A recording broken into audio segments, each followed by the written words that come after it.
kopi dulu guys, minum kopi dulu. Itu lagi.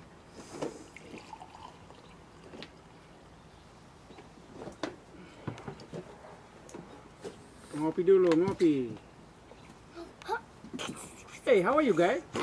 How are you guys? You fine? Like sneaky like a ninja. Okay, sneak like a ninja. So I went past you Hmm. under there and then go. Hey guys, jumpa lagi dengan saya Uncle Teng di channel yang paling keren ini. Channel yang informatif, edukatif, dan nanti kita banyak yang bakalan kita share ya.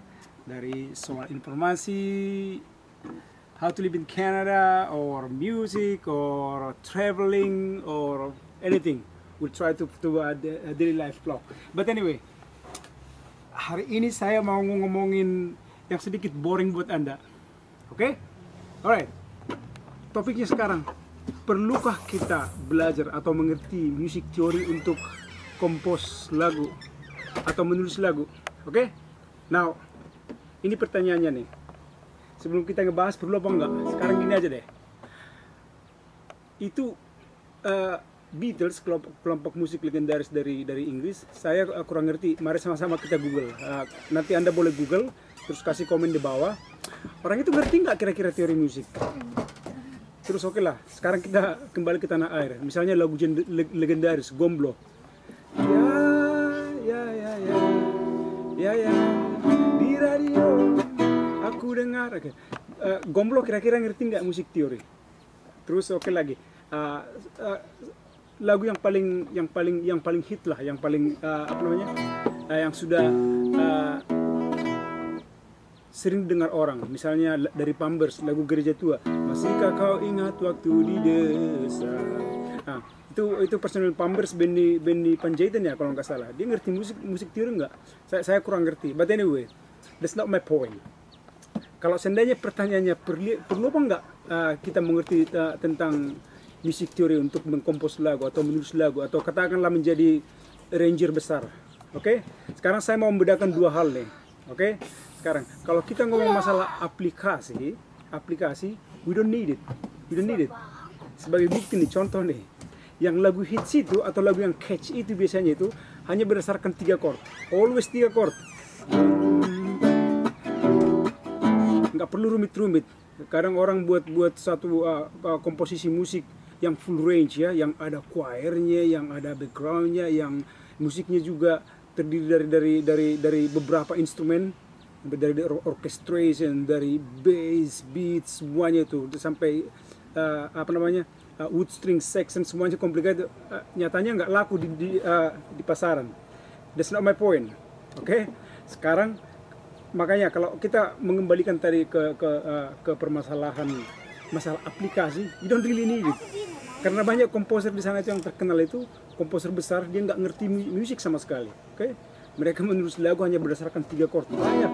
Lihat aja itu. Bahkan ada di YouTube sebuah lelucon, kalau Anda menulis lagu mau jadi hits ya cukup 3 chord biar gampang. Nah, terus gimana kalau orang yang meniti karir di dunia akademik misalnya? Sorry guys. Misalnya di dunia akademik ada yang bergelar profesor, ada yang bergelar doktor atau master di musik. Orang itu ngapain sekolah capek-capek? Ya? Orang nulis lagu nggak perlu sekolah formal kok bisa nulis lagu yang hits. So this not my point. Oke? Tapi ini nih, saya mau berterus terang kepada Anda. Yang namanya musik teori itu bagi saya itu perlu. Tahu nggak kenapa? Fungsinya nomor 1. Jadi kita itu kalau menulis lagu itu, Anda itu bisa you splice it up. Jadi ibaratnya kita buat makanan. Jadi makanan itu kita kasih bumbu-bumbunya lagi. Jadi biar makanannya itu lebih enak, bukannya siap saji tapi lebih enak. Jadi misalnya saya membuat satu lagu nih ya. Ini chord saya dari G. G. You okay guys? Oke. G itu chordnya itu kan do mi sol. Terus gimana kalau seandainya kita tambahkan tekstur misalnya jadi G major 7. Oke? Gimana kalau seandainya kita tambahin jadi flat 6. Nah, padahal nilainya masih tetap G. Nah, terus kalau seandainya kita ngomong masalah ya, scale, jadi misalnya lagu itu misalnya cobalah lagi-lagi dari G ya, coba atau dari C, oke, dari G deh. Dari G itu Anda udah tahu, ini kan G itu kan ada satu F sharpnya, F sharp major, oke. Jadi kalau seandainya kita tahu kunci kita dari G, dari teori itu kita udah tahu dari G itu F sharp ya. Jadi kita mau improvise juga kita lebih enak, ini F sharp. Agak sedikit boring ya pemirsa ya, but anyway. Oke, sekarang kembali ke pertanyaan utama nih. Jadi kalau seandainya ada pertanyaan, perlu nggak itu kita ngerti music theory untuk mengkompos, menulis lagu? Kalau bagi saya itu perlu. Karena kalau saya nulis lagu ya, pertama saya tulis dulu lagunya itu biasanya itu kan ada proses penulisan lagu itu di rearrange. Jadi kita udah nulis, kita rearrange lagi sampai kita happy. Bahkan kalau saya terus terang aja nih, kalau saya nulis lagu itu bahkan bisa saya dengar sampai 50 kali.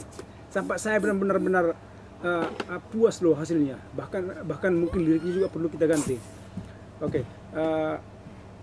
Sebagai pertimbangan buat rekan-rekan atau teman-teman yang ingin memperdalam musik, terus terang saya nggak punya sekolah formal music background, tapi saya sedikit laki.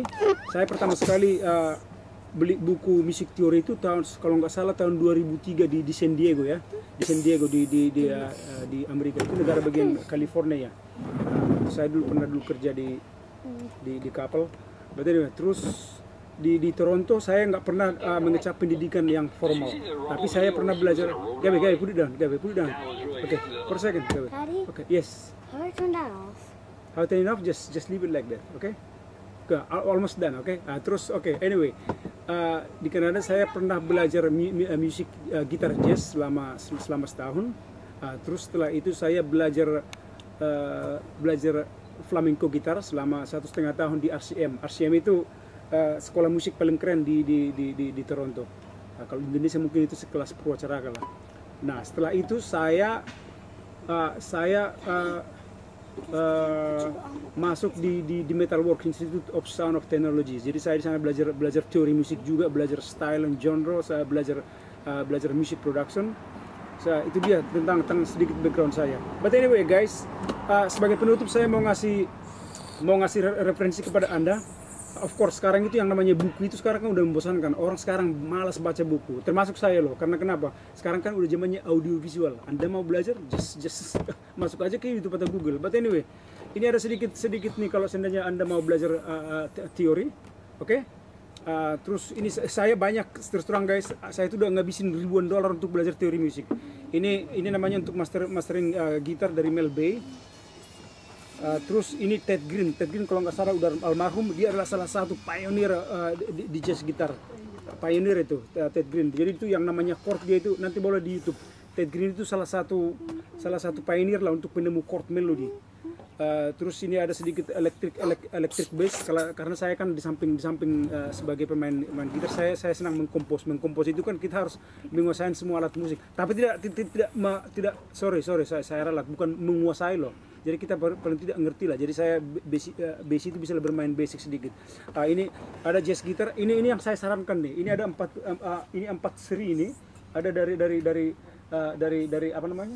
Dari beginner sama improvisasi 4 ini. Ini buku yang paling the best. Ini yang paling the best yang pernah saya punya. Terus ini juga ada dari Berkeley musik. Karena saya dulu buku ini udah lama nih. Karena saya dulu kan pernah mau persiapan tes untuk ke Humber College untuk sekolah gitar di Humber College di sini. Nah, ini guys, ini yang terakhir nih. Ini ibarat kitab suci nih. Ini ibarat kitab suci kalau Anda mau belajar teori musik. Ini yang Anda harus punya.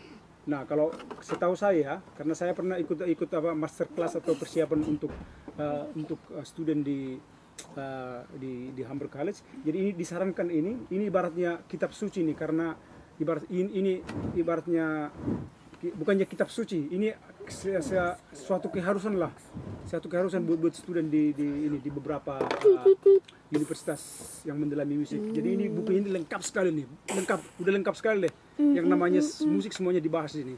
Oke guys, so thank you very much. Saya live di pekarangan rumah saya. Here I am in Toronto, Canada. Thank you very much. Thank you for watching. Thank you udah mampir di channel saya, Uncle Teng. Don't forget like, subscribe, and share, and comment supaya kita bisa juga masuk feedback untuk the next video. Okay guys? Thank you very much. Okay guys? Alright man. Gabi. Alright.